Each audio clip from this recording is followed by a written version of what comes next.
Vous êtes de retour sur Bismart for Change, au sommet du droit en entreprise, et j'ai le plaisir de recevoir Benjamin Gründler Bonsoir. du cabinet Gründler Artufel. Bonsoir. Bonsoir. Pour parler d'un sujet qui préoccupe beaucoup les entreprises, qui est le sujet de la CJIP, de la Convention judiciaire d'intérêt public. Il s'agit, mais je vous laisserai peut-être le présenter, d'un élément de négociation avec les autorités de poursuite qui se développe de puits en flûte. Est-ce qu'aujourd'hui, la CJIP est devenue un incontournable pour les entreprises? Merci Mathilde.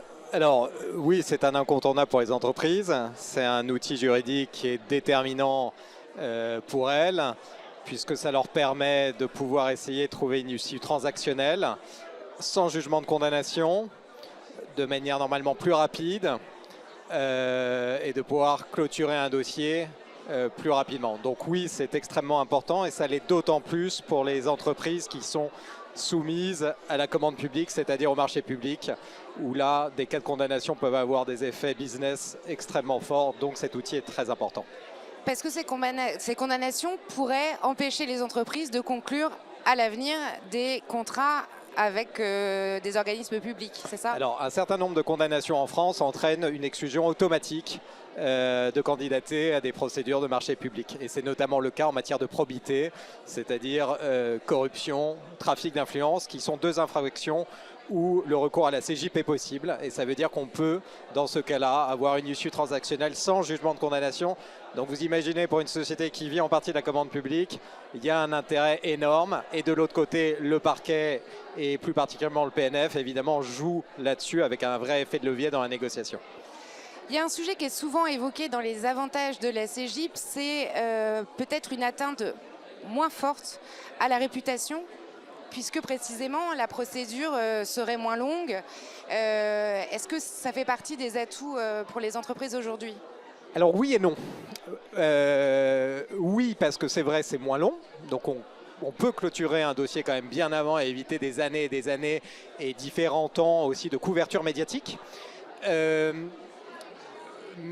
Oui aussi parce qu'on évite un jugement de condamnation tout de même et une reconnaissance de culpabilité qui sont quand même des termes qui peuvent être évidemment extrêmement durs pour une entreprise. Après, je dis non parce qu'en réalité on entend souvent ça du côté de nos clients. Vous avez une lumière qui est mise sur les CJIP. Il y a une publicité qui est même parfois plus grande que celle qu'on peut avoir pour un jugement de condamnation.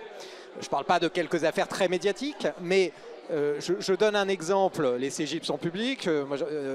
J'ai accompagné plusieurs groupes et notre cabinet a participé à la signature de 3 CJIP. Il y en a une qui a été signée en province où on représentait un groupe industriel français pour des faits de corruption.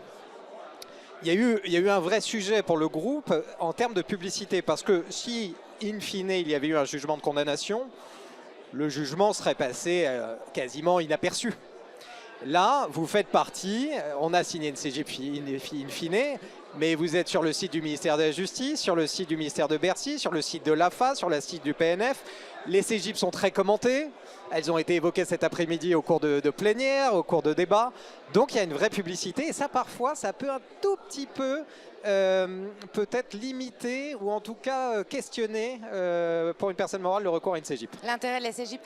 Une critique que l'on entend aussi, peut-être parfois plus de la part des avocats que des entreprises d'ailleurs, c'est que la CJIP permet un accord, donc de négocier, donc de trouver une solution négociée, mais les droits de la défense ne sont peut-être pas exprimés.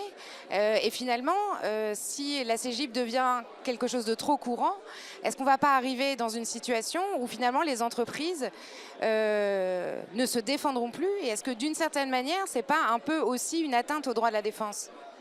C'est une très bonne question et c'est vrai que c'est une problématique qui est posée par les avocats, absolument, les avocats en droit pénal, parce que on le voit, moi je l'ai vécu et je le vis là en ce moment, je suis en discussion avec le PNF sur une autre CJIP, où c'est vrai que la place, en tout cas du débat juridique, strictement juridique, et notamment la caractérisation des infractions, il existe, heureusement, hein, mais l'espace est un peu réduit. Et la place est faite surtout à la nécessité et l'exigence de coopération.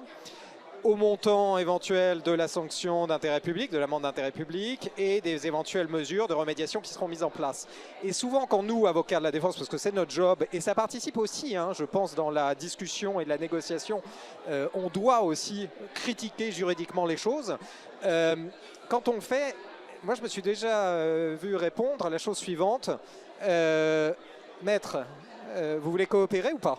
Votre client coopère ou pas? Et je pense qu'on se trompe de débat quand on nous oppose ça. On doit pouvoir répondre, on doit pouvoir dire que juridiquement il peut y avoir des faiblesses et combattre cela. Après, l'entreprise peut avoir d'autres intérêts à quand même, outre le fait qu'elle a un dossier très fort juridiquement, à se dire quand même je veux recourir à une CJIP. Ce qu'on comprend, c'est que la CJIP reste un outil fondamental, mais qu'il faut être prudent. Pour conclure. Ouais, fondamental, il s'élargira, mais il faut prudent. Absolument. Merci beaucoup Benjamin Grundler pour cette intervention. Nous sommes toujours au sommet du droit en entreprise et toujours sur Be Smart for Change.